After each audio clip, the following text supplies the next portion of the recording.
passion can be a wonderful thing. When artists, dancers, musicians, playwrights, and poets infuse their work with their passion, it has the ability to move our souls in wonderful ways. When we experience passion within ourselves, it can bring us closer to understanding the blessing that it is to be human. But passion is not always good.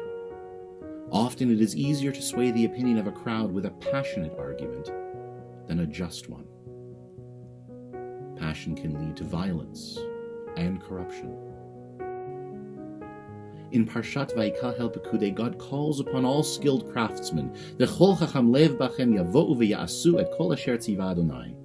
All those who have the wisdom of heart, passionate workers, come forth and build the Mishkan, the tabernacle, and all of its utensils.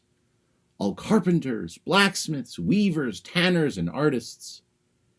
Vayavo'u hanashim al hanashim kol nediv lev. Men and women, all whose hearts moved them, came bringing gifts of gold brooches, earrings, rings, and pendants, fine linens and yarns of blue, purple, and crimson, so much so that the Torah tells us that Moses had to ask them to stop giving.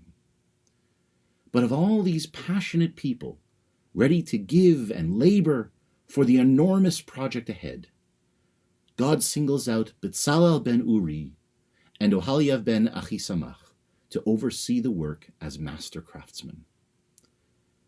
According to Rashi, God chose Betzalel, a highborn of the tribe of Judah, and Ohaliav, a lowborn of the tribe of Dan, because God is not partial to princes, nor does he prefer the noble to the wretched, for all are the work of God's hands.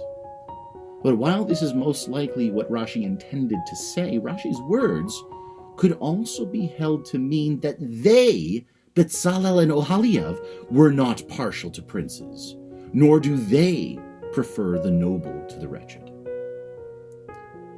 In Hebrew we have a phrase, l'shem shamayim, for the sake of heaven. When we do something that is for the sake of heaven, it means that it is for the honest greater good, and not for any personal stake.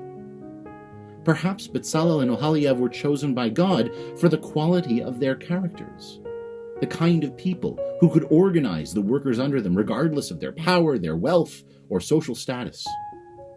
The work of Betzalel and Ohaliav would be imbued with all of their passion, uncorrupted by personal ambition, so that the building of the tabernacle could be truly l'shem shamayim.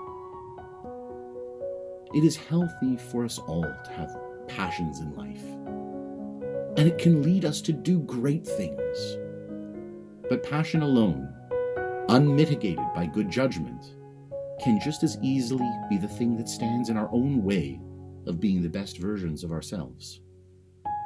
To be passionate is to be human.